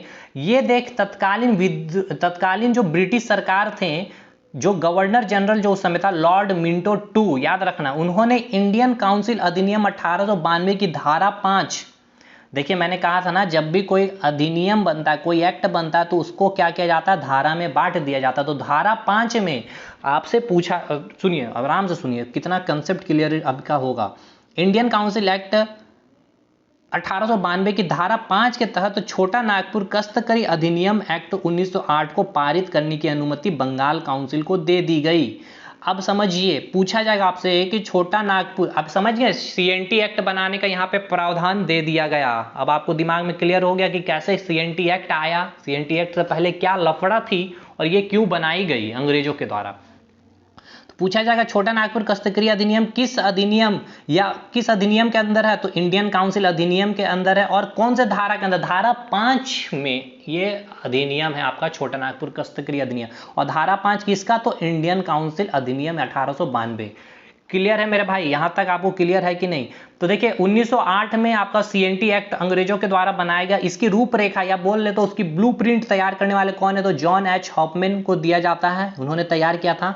सीएनटी एक्ट जो है 1908 को जनजातियों का देखिए पूछा जाता है कि मैग्ना कार्टा जनजातियों का महाधिकार पत्र किसको कहा जाता है, सीएनटी एक्ट 1908 को कहा जाता है मैग्ना कार्टा कहा जाता है, ठीक है, जनजातियों का महाधिकार कहा जाता है। इसमें टोटल कितने चैप्टर है, तो 19 चैप्टर हैं, 271 धाराएं हैं। और 1903 में 1903 में ये एक्ट क्या हो गई थी, बन गई थी, लेकिन 11 नवंबर 1908 को क्या कर दिया गया था, इसे पारित कर दिया गया था।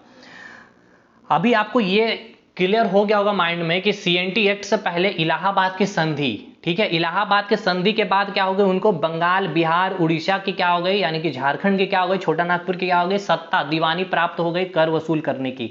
उसके बाद इन्होंने क्या किया, पंचसाला बंदोबस्त की शुरुआत की। हर साल इन्होंने क्या किया, बोली लगाना क्षेत्रों को, हर बिहार में भेज दिया किसी को बंगाल में भेज दिया, छोटा नागपुर क्षेत्र में भेज करके क्या कर दिया, बोली लगानी शुरू कर दी। जो अधिक बोली लगाते थे उनको वो क्षेत्र दे दिया जाता था और वहां से वो कर वसूल करके क्या करते थे, ईस्ट इंडिया कंपनी को देते थे। और ईस्ट इंडिया कंपनी क्या करता था, वही धन को ब्रिटेन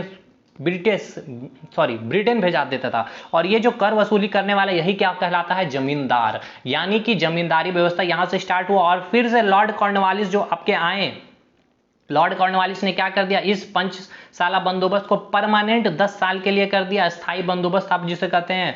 और पूरा का पूरा फिर यहां से पूरा सिस्टम, लगान वसूली की सिस्टम स्टार्ट हुई। तो जो पहले जमींदार बनाए थे, स्थानीय जमींदार बनाए थे, तो उसने क्या किया था, खूंट कट्टी, याद रखना है आपको, खूंट कट्टी।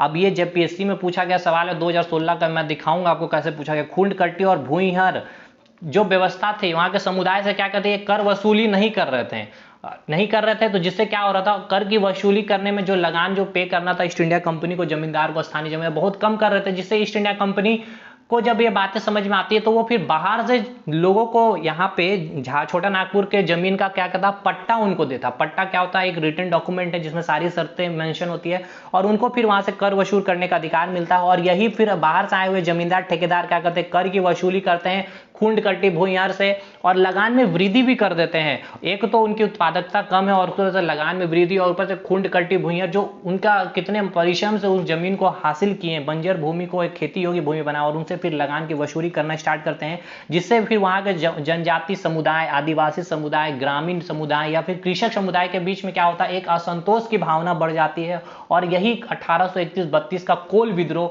का जन्म होता है, जो उनके ऊपर शोषण किया जा रहा था, उसके खिलाफ ही ये कोल विद्रोह स्टार्ट होता है। और जिसमें कई सारे नरसंहार यानी बहुत लोगों की मृत्यु भी होती है। तो फिर जाकर अंग्रेज समझता है कि अगर छोटा नागपुर में शांति से अगर कर वसूली करनी है, शांति से अगर हमें लूटना है, तो कुछ हमें कानून बनानी होगी। तो एक कानून आया, आपको मैंने बताया, छोटा नागपुर भूद्वितीय अधिनियम। ये असफल रहा और उसके बाद जाकर 1908 में एक सीएनटी एक्ट आता है, लॉर्ड मिंटो 2 ने इंडियन काउंसिल अधिनियम 1892 की धारा 5 के तहत ये कस्तकारी अधिनियम बनाया था, जिसमें टोटल 19 सेक्शन थे और जो 271 धाराएं थे। और इनके ब्लूप्रिंट के जो रूपरेखा जो कौन थे तैयार करने वाले, जॉन एच हॉफमैन थे।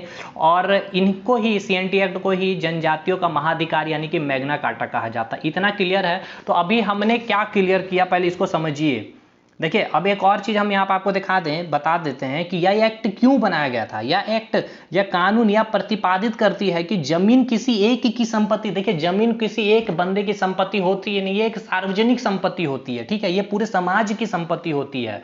ये कानून बनाया गया है, फिर जाकर के लोगों को समझाया गया कि कोई एक पर्टिकुलर पर्सन की ये अगर बोलता है कि जमीन है, नहीं होता है, ये एक सार्वजनिक संपत्ति, एक समाज की संपत्ति। ये कानून आदिवासियों के हित के लिए, उनको अपना हक दिलाने में काफी महत्वपूर्ण कार्य की है, ठीक है, ये सीएनटी एक्ट बन करके। जैसे कि अगर हम बात कर ले जो आपके जनजाति आदिवासी समुदाय थे, जैसे खूंट कट्टी समुदाय, मुंडारी खूंट कट्टी समुदाय, भूइहरी समुदाय, कोडकर समुदाय। कोडकर समुदाय क्या थे, कुछ लोग क्या किए, जमीनों को कोड़ करके, ठीक है, जमीन को क्या किए, कोड़ करके खेती योग्य भूमि बना और उसमें खेती किए, उनको बोला जाता है कोड़कर समुदाय। तो इनके हित के लिए ही ये सीएनटी एक्ट बना और इनको अपना हक भी मिला। तो यही सीएनटी एक्ट क्यों बनाया गया ये समझ में आ गया आपको, ठीक है। अब देखिए आपने अभी तक क्या क्लियर कर लिया है, इसको समझिए अभी सबसे पहले, ठीक है, क्या आपने पढ़ा अभी। सबसे पहले आपने समझा लगान की व्यवस्था के बारे में, ठीक है। इलाहाबाद की संधि के बाद से जो लगान की व्यवस्था शुरुआत हुई बिहार, बंगाल, उड़ीसा में, छोटा नागपुर में, उसके बाद झारखंड में कैसे इनकी आपको समझ में आ गया। 1769 में सबसे पहले भारत में झारखंड में अंग्रेज आया था और इसी टाइम में क्या हुआ था, द्वैध शासन प्रणाली भी चल रहा था और फिर क्या हो गया, पंचशाला बंदोबस्त से ही यहाँ पे क्या हुआ, लगान वसूल शुरू करना स्टार्ट हुआ।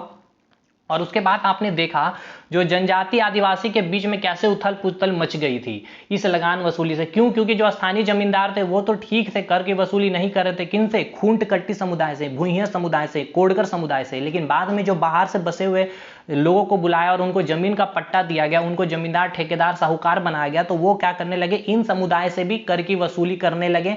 और अगर बदले में वो कर की वसूली नहीं कर पा रहे तो उनसे जमीन का क्या कर रहे थे, हड़प ले रहे थे। उसके बाद आपने क्या समझा, सीएनटी एक्ट 1908 का निर्माण कैसे हुआ, ठीक है। 1908 का निर्माण कैसे हो गया, आपने देखा कि इंडियन काउंसिल एक्ट 1892 के धारा 5 के तहत ही इंडियन सीएनटी एक्ट को बनाया गया, जिसमें 271 धाराएं हैं, 19 अध्याय हैं। जॉन एच हॉफमैन इसके ब्लूप्रिंट को तैयार करने वाले उनको माना जाता है, ठीक है। इनको मैग्ना कार्टा भी कहा जाता है सीएनटी एक्ट को। दूसरे बात, इसके बाद हम डिस्कशन करने वाले हैं अध्याय और धारा और जितने टर्मिनोलॉजी यानी कि शब्दावली, जो कठिन कठिन शब्दावली को हम समझ नहीं पाते हैं किताबों में, उनको समझने की हम यहाँ पे कोशिश करेंगे, नहीं बहुत ही अच्छी तरह से समझेंगे भी। तो पहला अध्याय नंबर 1, इस अध्याय नंबर 1 में क्या बात की गई है, सबसे पहले आपसे समझना होगा, इसको समझिए अच्छे से। अध्याय 1 क्या है, ऐसे बोलने से नहीं होगा कोई भी चीज क्लियर, ठीक है। टोटल 19 अध्याय हम लोग पढ़ेंगे भाई, ठीक है। अध्याय नंबर 1 है हमारा, जिसमें 3 धारा रखी गई है, धारा 1, 2 और 3। तो सबसे पहले आप देखिए सिंपल सा वही कम समझिएगा। पॉलिटी में आपने जैसे पढ़ा शेड्यूल, और शेड्यूल में आपने क्या फिर अपने अंदर में देखा आर्टिकल। उसी प्रकार अधिनियम, अधिनियम के अंदर क्या है, धारा। और इसी धारा को फिर क्या कर दिया गया, एक अध्याय में बांट दिया गया, चैप्टर वाइज। जैसे कि हम बायोलॉजी में पढ़ते हैं सर्कुलेटरी सिस्टम, तो सर्कुलेटरी सिस्टम के अंदर आपने क्या पढ़ लिया, हार्ट पढ़ लिया, उसके बाद आपने क्या पढ़ लिया, ब्लड पढ़ लिया और ब्लड वेसल्स पढ़ लिया। यानी कि सर्कुलेटरी सिस्टम आपका हो गया अध्याय, और इसके अंदर ये हार्ट हो गया, ब्लड हो गया, ये क्या हो गया आपका, धारा हो गया। समझ गया ना, बस वही चीज है, कंसेप्ट को समझने की कोशिश कीजिए। तो अध्याय नंबर 1 में हम लोग देखेंगे 3 धारा, धारा नंबर 1, धारा नंबर 2 और धारा नंबर 3। इसकी विषय को समझिए। सबसे पहले अध्याय चैप्टर 1 की जो विषय क्या है, इसका विषय क्या बोलता है, ये हमें धारा 1 और 2, 3 से हमें क्या समझ में आएगी, इसको समझिएगा। इसमें जो है परिभाषाओं के समझाया गया, परिभाषाएं दी गई है, सारी चीजों के परिभाषा दी गई है। जो धारा 4 में, 5 में, 271 तक जो चीजें यूज की गई है उनको परिभाषित किया गया है। जो टर्मिनोलॉजी को समझ नहीं पा रहे हैं या फिर कुछ उनके अंदर कुछ कंडीशन है, उनको यहाँ पे क्या क्या है, उनका परिभाषा यहाँ पे दिया गया, ठीक है। तो सबसे पहला आपसे अगर पूछ लिया जाएगा परिभाषा जो दी गई है किस अध्याय में, अध्याय नंबर 1 में, अध्याय नंबर 2 है, या अध्याय नंबर 3 में है, या अध्याय नंबर 4 में, तो अध्याय नंबर 1 में है। तो पूरा यह कि धारा अध्याय जितने इंपॉर्टेंट एकदम साथ के साथ वीडियो में ही आपको याद करना, बाद में आपको टाइम नहीं मिलेगा याद करने का, ठीक है। तो अध्याय नंबर 1 में कितना धारा, 3 धारा। अध्याय नंबर 1 में कितना धारा, 3 धारा। धारा नंबर 1, धारा नंबर 2, धारा नंबर 3 है मेरे भाई, ठीक है। धारा नंबर 1 में हम क्या देखते हैं, और अध्याय 1 हमें क्या बताता, परिभाषा के बारे में हमें बताता है, यानी डेफिनेशन हमें देता है। ये किसकी डेफिनेशन देता है, अब हम धारा 1, धारा 2 और धारा 3 में देखेंगे। धारा 1 क्या बोलता है, देखिए धारा 1 का निचोड़ यहां समझिए। इस धारा में संक्षिप्त नाम तथा प्रसार की चर्चा। संक्षिप्त नाम मतलब जो एक्ट बना है, एक्ट का संक्षिप्त नाम क्या है, सीएनटी एक्ट। इसी को बताया गया है धारा नंबर 1 में कि जो अधिनियम बनाया गया है भूमि, झारखंड के भूमि जमीन संबंधी जो एक्ट बनाया गया, उसका जो संक्षिप्त नाम दिया गया सीएनटी एक्ट, ये संक्षिप्त नाम बताया गया धारा 1 में। और ये जो एक्ट का प्रसार है, कहां तक फैला हुआ है, पूरी उत्तरी छोटा नागपुर, दक्षिणी छोटा नागपुर में, उसके प्रसार को बताया गया है कि कहां कहां तक फैला हुआ है ये आपका अधिनियम, यानी कि ये कानून। तो यही धारा नंबर 1 बताता है। तो अध्याय 1 में कितनी धारा? 3 धारा। पहला धारा 1 में क्या बोलता है? इस अधिनियम का संक्षिप्त नाम क्या है? छोटा नागपुर कस्तकारी अधिनियम 1908। ये संक्षिप्त नाम के बारे बताया गया। पूछा जाएगा छोटा नागपुर कस्तकारी अधिनियम 1908, ये जो संक्षिप्त नाम की चर्चा किस धारा में की गई है? तो धारा नंबर 1 में की गई है। ठीक है, देखिए 2 टाइप के ही सवाल आपके पूछे जाएंगे छोटा नागपुर CNT एक्ट से। एक तो आपका धारा डायरेक्ट पूछ लिया जाएगा और दूसरा आपसे पूछ लिया जाएगा क्या कि उसके जो धारा में जो व्याख्या की गई है, जो बातें की गई है, वो बातों से रिलेटेड कुछ कंडीशन है वो आपसे अराइज कर लिया जाएगा। बस इतना ही आपके सवाल बनेंगे। इस अधिनियम का प्रसार कहां तक है, इसकी चर्चा की गई है कहां पे? धारा 1 में। यानी कि इसका प्रसार कहां कहां? उत्तरी छोटा नागपुर और दक्षिणी छोटा नागपुर प्रमंडल में है। पूरा आपका प्रसार किया गया है CNT एक्ट का। ठीक, तो भाई पहला क्लियर है। अध्याय 1 में कितनी धारा? 3 धारा। धारा 1 2 3। धारा 1 में क्या बताया गया है कि अच्छा पहले अध्याय 1 का क्या है, विषय क्या है? तो विषय है परिभाषा, यहाँ पे दी गई है। और धारा 1 में क्या बताया गया है कि CNT एक्ट का जो संक्षिप्त नाम के बारे में बताया गया कि CNT एक्ट है, यानी कि छोटा नाग, इस अधिनियम का जो नाम दिया गया संक्षिप्त में छोटा नागपुर कस्तकारी अधिनियम, इसकी बात कहाँ की गई? तो धारा 1 में की गई है। और ये जो अधिनियम फैला हुआ है, इसका प्रसार छोटा नागपुर में कहाँ कहाँ तक है, उसकी बारे यहाँ पे चर्चा की गई है। धारा नंबर 2 में, अब धारा नंबर 2 में क्या होती है? सिंपल सा याद रखना, धारा 2 में रद्द, ठीक है, रद्द या निरस्त कर देना या रिपील कर देना, इसकी बात की गई है। मतलब कि समझिए यहाँ पे इसको समझने की कोशिश कीजिएगा थोड़ा। ठीक है, ये एकदम इंपॉर्टेंट नहीं है। देखिए धारा 1, धारा 2, धारा 3 आपके एग्जाम में नहीं आएंगे, लेकिन धारा 3 जो है ना आपके लिए बहुत इंपॉर्टेंट है पूरा CNT एक्ट को समझने के लिए। CNT एक्ट को समझने के लिए धारा नंबर 3 बहुत ही इंपॉर्टेंट है। धारा 1, धारा 2 से आपके एग्जाम में सवाल कभी नहीं पूछे गए हैं और ना कभी पूछे जाएंगे आपके। ठीक है, फिर भी हम देखते हैं रद्द। देखिए रद्द करना, रद्द जो जो चीजें रद्द की गई है ना, उसकी बात धारा नंबर 2 में की गई है। क्या क्या चीजें रद्द की गई उसको समझिएगा। दो भाग में रद्द को रखा गया है, रद्द 1 और रद्द 2, यानी कि निरसन 1 और निरसन 2। रद्द 1 में क्या कहा गया? अनुसूची का में निर्दिष्ट अधिनियमों और अधिसूचना को छोटा नागपुर प्रमंडल में निरस्त किया जाता है। मतलब देखिए अनुसूची जो का है, जो भी वहां पे अधिनियम या फिर जो अधिसूचना दी गई है, वो आपका छोटा नागपुर प्रमंडल में रद्द किया जाता है। मतलब छोटा नागपुर इलाका में वो अधिनियम या फिर वो अधिसूचना क्या होगा, वहां पे फॉलो नहीं होगा। कहां पे? तो छोटा नागपुर प्रमंडल में। अगर पूछ लिया जाए रद्द किया गया था कहां पे, तो छोटा नागपुर प्रमंडल, आपको याद रखना है। दूसरा रद्द जो किया गया था, रद्द नंबर 2, अनुसूची जो खा में निर्दिष्ट अधिनियम, अनुसूची खा में जो वहां पे अधिनियम का जो विवरण दिया गया है, ठीक है, जो डिस्कशन किया गया है। मान लेते सिंपल सा एक अधिनियम बनाया गया है कि सुबह 6 बजे से लेकर के 10 बजे तक मार्केटिंग होगा, ठीक है, पूरा झारखंड में। लेकिन धनबाद जिले में, ठीक है, तथा सिंहभूम में पटमदा और ईचागढ़ चंडिल थानाओं में, यहाँ पे ये सब क्षेत्र में क्या होगा, 6 बजे से 10 बजे तक नहीं, सब्जी मार्केट खुलेंगे ही नहीं। ठीक है, तो ये नियम जो है 6 बजे से 10 बजे तक मार्केटिंग करने का सब जगह तो लागू होता है, लेकिन यहाँ पर लागू नहीं होता, यहाँ पर रद्द किया जाता है। तो बस यही याद रखना है, धारा 2 क्या बात करता है? रद्द की बात करती है, यानी कि क्या क्या चीजें रद्द की गई है। तो पहला जो रद्द किया गया है, अनुसूची का में जो अधिनियम की चर्चा, अधिसूचना की चर्चा की गई, वो कहाँ पे लागू नहीं होगा? छोटा नागपुर प्रमंडल में। और रद्द 2 में जो है अनुसूची खा में जो भी निर्दिष्ट अधिसूचना है, अधिनियम है, उनको धनबाद जिला में, सिंहभूम में पटमदा, ईचागढ़ और चांडिल के थानाओं में निरस्त किया जाता है, यानी कि रद्द किया जाता है। धारा नंबर 3 बहुत ही महत्वपूर्ण। धारा 3 में क्या दिया गया है? परिभाषा दिया गया है। पूरा टर्म शब्दावली, जो महत्वपूर्ण शब्दावली है, उनको समझने की आपको यहाँ पे पूरी कोशिश करनी है, और पूरी कोशिश करके मैं आपको समझा भी दूंगा। ये हमारी पूरी कामना, पूरी कोशिश होगी भी। ठीक है, तो समझते हैं मेरे भाई। तो अध्याय 1 में 3 धारा, 1 2 3। 1 में क्या दी गई है? पहला अध्याय 1 का विषय क्या हो गया? परिभाषा दी गई। धारा 1 में परिभाषा दिया, संक्षिप्त नाम दिया गया, उसके प्रसार को बताया गया। धारा 2 में क्या किया गया, कहाँ पे क्या क्या चीजें रद्द है, अनुसूची का के छोटा नागपुर मंडल में, प्रमंडल में, और अनुसूची खा को धनबाद जिला तथा सिंहभूम में। ठीक है, बात करते हैं धारा नंबर 3 में परिभाषा। पहला परिभाषा है भूगत बंद बंधक की। यहाँ पे परिभाषा मतलब कि भूगत बंद बंधक होता क्या, इसकी परिभाषा दी गई है कि कौन है भूगत बंद बंधक। इसको पहले इतने हार्ड वर्ड जो आपके पूरे किताब में जो लिखी गई है, मनीष रंजन किताब की बात कर ले, या फिर उड़ान की बात कर ले, स्पर्धा की बात कर ले, शिवांगन की बात कर ले, लूसेंट की बात कर ले, और इसके बाद अलावा मार्केट में कोई अच्छी किताब नहीं, मैंने जितना नाम ले लिया वही अच्छी किताब है, वहीं से ये सारा नोट्स निकाला गया है। तो भाई देखिए किसी काश्तकार के हित का उसकी काश्तकारी से उधार उस पर के सभी ब्याजों के साथ बंधक की कालावधि के दौरान काश्तकारी से होने वाले लाभों से वंचित साझा समझा जाएगा। यही होता है भुगत बंध बंधक। आपको समझ में तो एक जरा भी नहीं आया होगा, बिल्कुल नहीं आना चाहिए।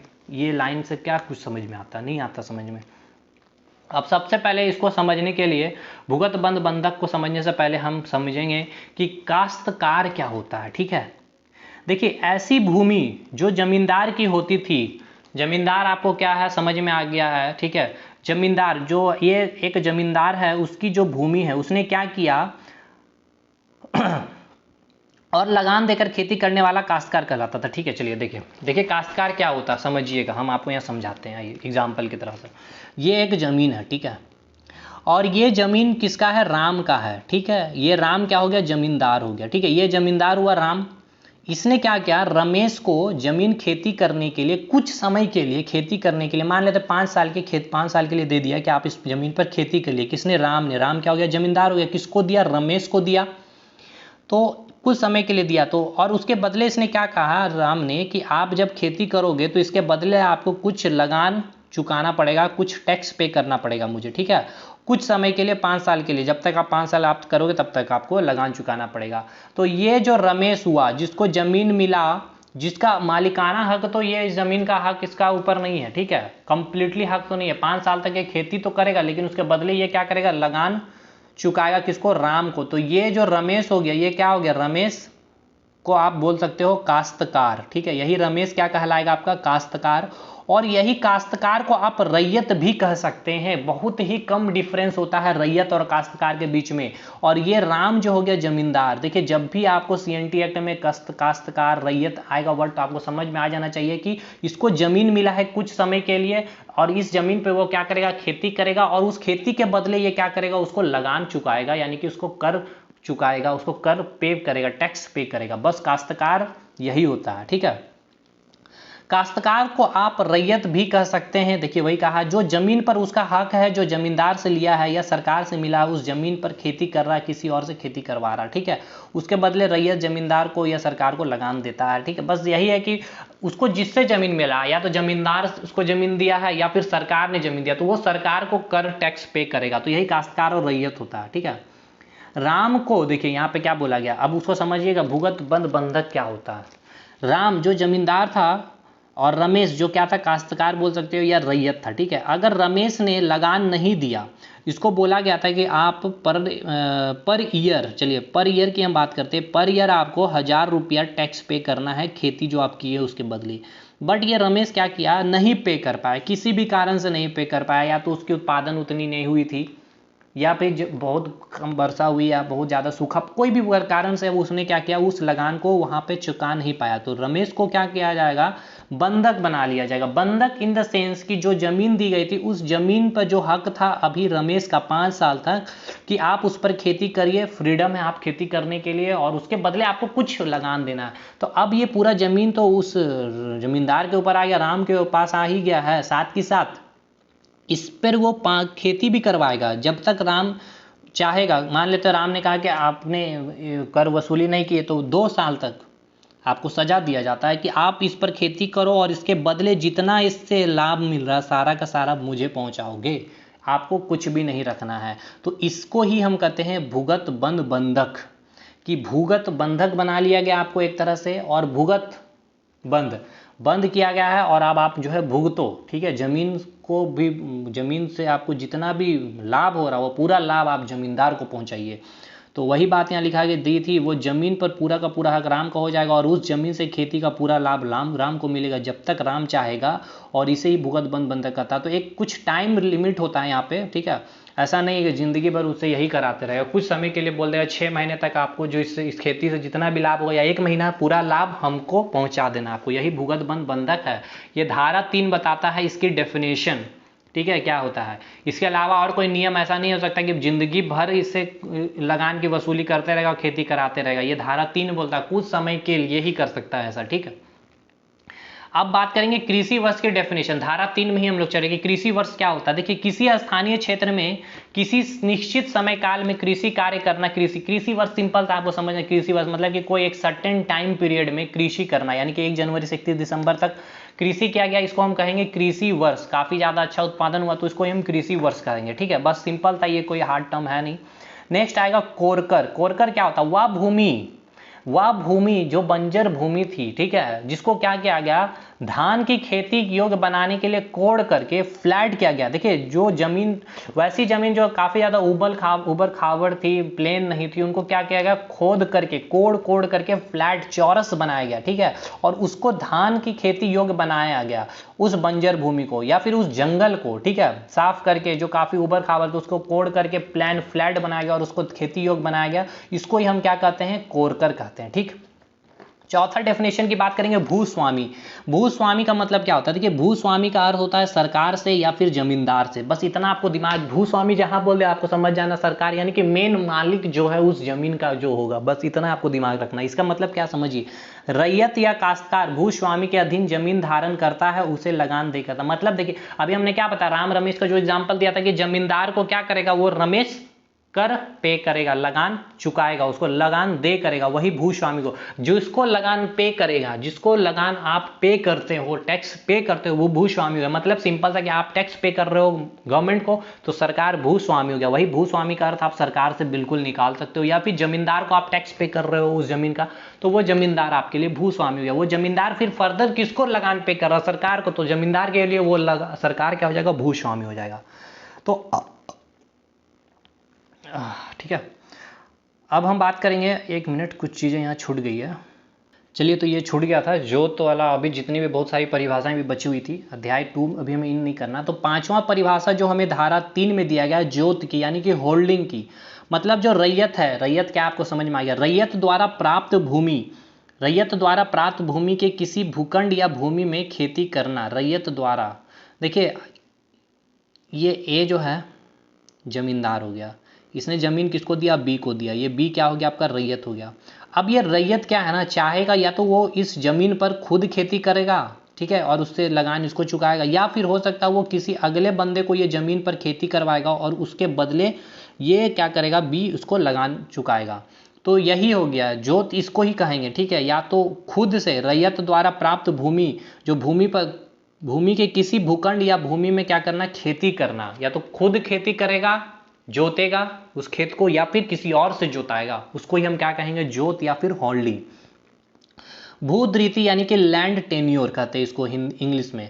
इसका अर्थ क्या होता है? भूधृति भूमि की उस व्यवस्था को कहते हैं जिसके अंतर्गत भूमि पर अधिकार रखने वाला व्यक्तियों का वर्गीकरण हो और उनके अधिकारों तथा उनके दायित्वों का उल्लेख हो। मतलब देखिए, एक पूरा क्षेत्र है, ये पूरा, ठीक है, ये क्षेत्र है, हम मान के चल रहे खुंटी वाला क्षेत्र है, ठीक है, खुंटी वाला इलाका है। ये वाला जो क्षेत्र का इधर डिस्ट्रीब्यूशन कर दिया गया, ये कुछ क्षेत्र का इधर डिस्ट्रीब्यूशन कर दिया, इधर क्षेत्र का डिस्ट्रीब्यूशन, इसका वर्गीकरण कर दिया गया है कि इस क्षेत्र के जो ये भूमि है, ये ठीक है, ए भूमि है, ये बी है, ये सी है, ये डी है। कुछ वर्गीकरण कर दिया गया कुछ खास समुदाय के लिए। यानी मान के हम एग्जाम्पल दे रहे हैं, ठीक है, एग्जाम्पल दे रहे हैं कि राजपूतों, देखिए एक चीज याद रखिएगा, राजपूतों ने सबसे ज्यादा जमींदारी व्यवस्था की अगर बात करें तो इनका योगदान रहा बहुत ज्यादा। जमींदारों जो राजपूतों का काफी योगदान रहा जमींदारी व्यवस्था में, काफी ज्यादा लूटपाट मचाया था इन्होंने, ठीक है। तो इस समुदाय का अगर हम बात कर ले तो एक वर्गीकरण कर दिया गया इस जमीन का कि इसमें मुंडा समुदाय का वर्गीकरण कर दिया गया कि इसमें आपका हो समुदाय, हो जनजाति, इसमें भूमिज हो गया, इसमें संथाल हो गया। एक एग्जाम्पल दे रहा हूं कि इस क्षेत्रों में, ठीक है, इन क्षेत्रों पर जो है केवल मुंडा समुदाय, ठीक है, मुंडा के जनजाति समुदाय के व्यक्तियों का क्या है, यहाँ पे आएंगे, ये जमीन यहाँ पे क्या कर सकते हैं, ले सकते हैं और वहाँ पे अपना सारा काम कार्य कर सकते हैं, घर बना सकते हैं, खेती कर सकते हैं, पूरा का पूरा कर सकते हैं। तो उनका वर्गीकरण कर देना, मतलब कि आपको ये जमीन दे दिया गया, ये क्षेत्र वाला जमीन मुंडा को दे दिया कुछ समय के लिए। देखिए, जमीन कुछ समय के लिए दे दिए, लैंड टेन्योर, कुछ टेन्योर टाइम पीरियड के लिए दे दिया गया, आपको ही दिया जाएगा ये क्षेत्र का इलाका। कोई अगर दूसरा वाला आएगा, संथाल वाला आके तो नहीं, संथाल वालों को ये वाला क्षेत्र है तो इसको यहीं पे मिलेगा, आपको यहाँ पे ही अधिकार दिया जाएगा खेती करने का, घर बना करके रहने का, जो भी चीज़ है, ठीक है। तो वही भूधृति का मतलब, वही लैंड टेन्योर का मतलब होता है कि भूधृति भूमि की उस व्यवस्था को कहते हैं जिसके अंतर्गत भूमि पर अधिकार रखने वाले व्यक्तियों का वर्गीकरण हो और उनके अधिकार तथा उनके दायित्वों का उल्लेख है, ठीक है। और उनका क्या अधिकार दिया जाएगा, क्या उनके दायित्व होंगे, वो सारा कुछ वहाँ पे मेंशन किया हो रहा था। यही होता है भूधृति, लैंड टेन्योर। सातवां है ग्राम मुखिया क्या होता है। अब देखिए एक पूरा गांव है, ठीक है, गांव के क्षेत्र में ये पूरा जो गांव है, ये पूरा गांव का जो ये पूरे गांव में जो जमीन है, अब इस जमीन में क्या होंगे, उस जमीन का कोई तो एक हेड होगा। देखिए बहुत इस गांव में हो सकते हैं 4-5 जमींदार होंगे, ठीक है, 4-5 जमींदार हैं। अब उस जमींदार ने क्या किया है, क्षेत्रों को डिवीजन किया, बहुत सारे रैयत को दे दिया है, कुछ समय के लिए उससे खेती करवा रहा, उससे लगान ले रहा, उससे लगान को फिर वो टैक्स पे कर रहा। तो ये पूरा गांव में 4-5 जमींदार का एक कोई हेड तो होगा। कौन होगा, वो उस गांव का मुखिया होगा। उसको या तो मुखिया कहेंगे, या फिर उसको मांझी कहेंगे, या फिर उसको मानकी कहेंगे, या फिर उसको मुंडा मानकी, या फिर उसको प्रधान कहेंगे। यही धारा 3 बताता है हमें, ग्राम मुखिया का डेफिनेशन देता है कि कौन होगा ग्राम मुखिया। पूरा गांव, एक गांव है तो एक गांव में एक जमीन, पूरा जमीन का कोई एक हेड होगा, उसको हम क्या कहेंगे, मुखिया कहेंगे, मांझी कहेंगे, मानकी मुंडा कहेंगे, या फिर मानकी ही कहेंगे, या फिर प्रधान कहेंगे। अब आएंगे स्थायी भूधृति क्या होता है। वह भूधृति जो वंशागत है, ठीक है।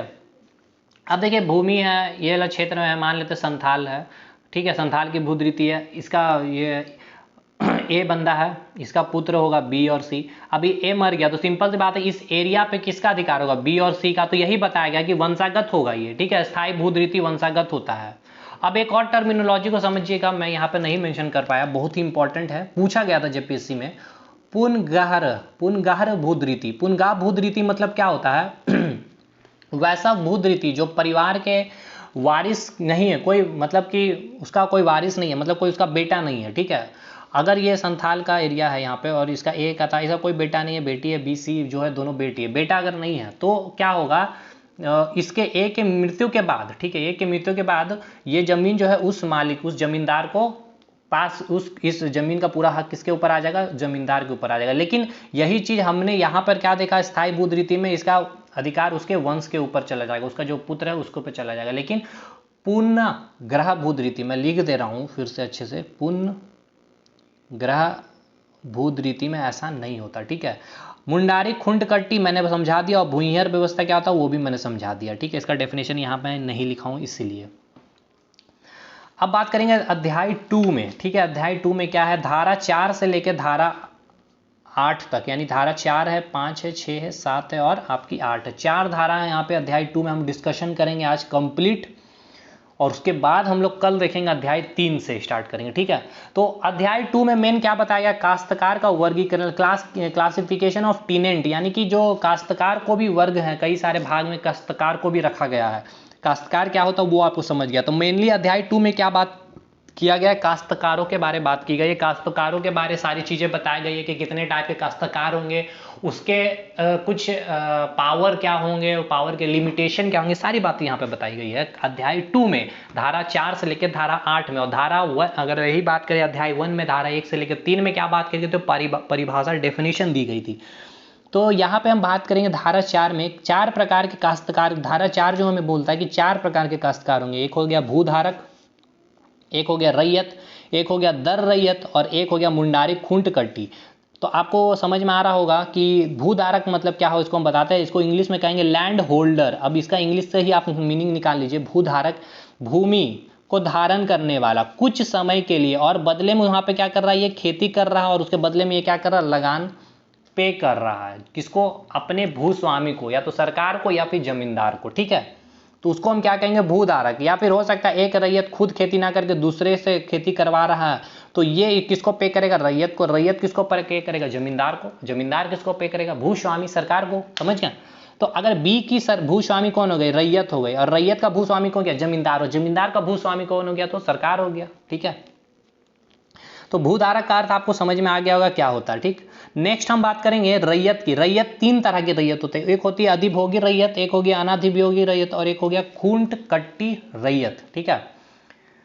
देखिए इंग्लिश में अगर हम इसको देखने की कोशिश करेंगे तो इसको हम बोलते हैं अधिभोगी रैयत को ऑक्युपेंसी रैयत, ठीक है। अनाधिभोगी रैयत को हम कहेंगे नॉन ऑक्युपेंसी रैयत, और खुंटकट्टी रैयत हो गया आपका खुंटकट्टी रैयत ही, ठीक है। अधिभोगी रैयत मतलब क्या होगा कि वैसी रैयत जिन्हें अपनी भूमि पर अधिभोग करने का पूरा अधिकार है। मतलब वो रैयत जिनको अपने भूमि पर पूरा राइट है, पूरा अधिकार है, उसको वहां पर खेती करने का पूरा चीज उनका पूरा अधिकार होता है। बट अनधिभोगी रैयत को क्या होता है कि ऐसे रैयत जिन्हें अपनी भूमि पर अधिभोग का अधिकार नहीं होता। ये रैयत तो है पर इनका भूमि पर अधिकार नहीं होते, ये डिपेंडेंट होते हैं, ठीक है, दूसरे के ऊपर डिपेंडेंट है, जिनसे ये भूमि मिले हैं अनाधिकृत रैयत को, जिनसे उनको भूमि मिले हुए उनके ऊपर डिपेंडेंट होते हैं। अगर वो बंदा चाहे तो उसके अकॉर्डिंग ये कुछ भी काम करेगा यहाँ पे, ठीक है, पर इनका कोई अधिकार नहीं होता उस भूमि पर। और अधिभोगी रैयत का, ऑक्यूपेंसी रैयत का पूरा उस भूमि पर इसका क्या होता है, अधिकार होता है। बट अनाधिभोगी रैयत का क्या होगा, पूरा का पूरा अधिकार नहीं होगा। उसके बाद खुंडकट्टी रैयत क्या होगा, खुंडकट्टी रैयत वही हो गया ऐसा रैयत जिन्हें खुंडकट्टी अधिकार प्राप्त होता, मतलब वैसा रैयत, खुंडकट्टी मतलब जो जंगलों को काट करके बंजर भूमि बनाया, वो खुंडकट्टी रैयत हो गया, उसको हम बोलेंगे खुंडकट्टी रैयत, ठीक है। तो तीन रैयत, एक हो गया अधिभोगी रैयत जिसको पूरा अधिकार है उस जमीन पर, किसी के ऊपर डिपेंडेंट नहीं होगा, ठीक है। एक हो गया अनाधिभोगी रैयत, वो हो गया कि अपने अधिकार उसके कुछ नहीं होंगे उस जमीन पर। और खुंडकट्टी रैयत मतलब क्या हो गया, जिसने जंगलों को साफ करके खेती योग्य भूमि को बनाया है, उसका पूरा का पूरा तो हक होगा ही खुंडकट्टी रैयत। तो वो एक अलग हो गया खुंडकट्टी रैयत जिसने जंगलों को साफ करके। और ये अधिभोगी रैयत, इनको तो जमीन मिला है, किससे, जमींदार से जमीन मिल गया, ठीक है, कि खेती करने के लिए कुछ समय करके, ठीक है, एकदम आप 5 साल के लिए खेती करिए, कुछ भी करिए, आपको 5 साल का पूरा हक दे दिया, अधिकार दे दिया गया एक तरह से, कुछ समय के लिए, 20 साल के लिए, 25 साल के लिए, 30 साल के लिए घर बनाइए, कुछ भी कीजिए।